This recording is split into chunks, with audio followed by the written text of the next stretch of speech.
Les grands singes 1.16, Jabless. L'œil conscient.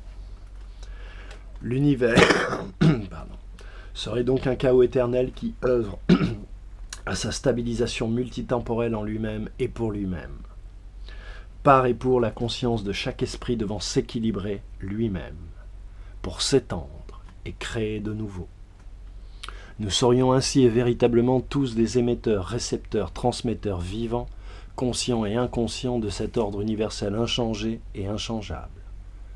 Ordre universel dont nous serions également tous au fond les dépositaires et procréateurs conscients ou inconscients.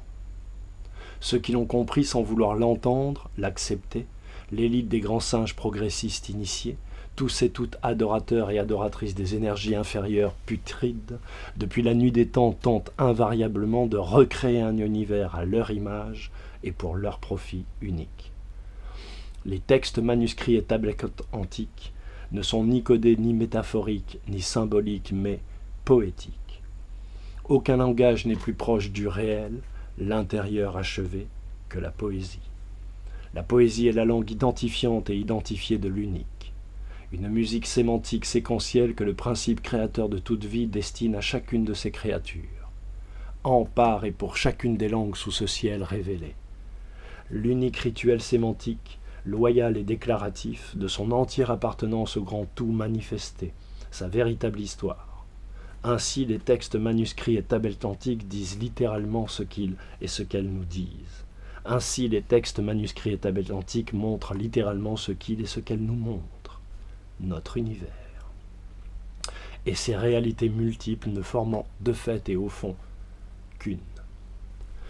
Notre sphère et ses multiples plans dimensionnels, ses multiples octaves, se voudraient détruites par ces élites initiées, ces monarchies aristocratiques dites occultes, adoratrices millénaires de l'énergie inférieure narcissique et égotique fugace, pour être renouvelées en vue de créer pour la puissance énergétique des âmes et par la conscience non éveillée des cœurs et des esprits qu'ils soumettent depuis que le monde est monde, l'inconscience, leur propre univers. Une domination séculaire, sur le sang humain, par le sang humain, pour le sang humain.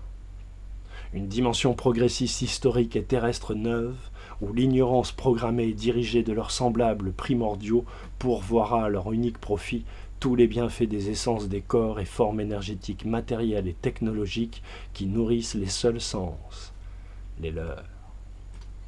Chaque grand singe modéré et immodéré de notre bonne vieille terre, et cela quelle que soit son espèce ou son appartenance intellectuelle, spirituelle ou religieuse, conviendra qu'hélas en cette heure sans imposer, seconde millénaire répétitive et perpétuante implosée, il en est encore ainsi. Diablesse.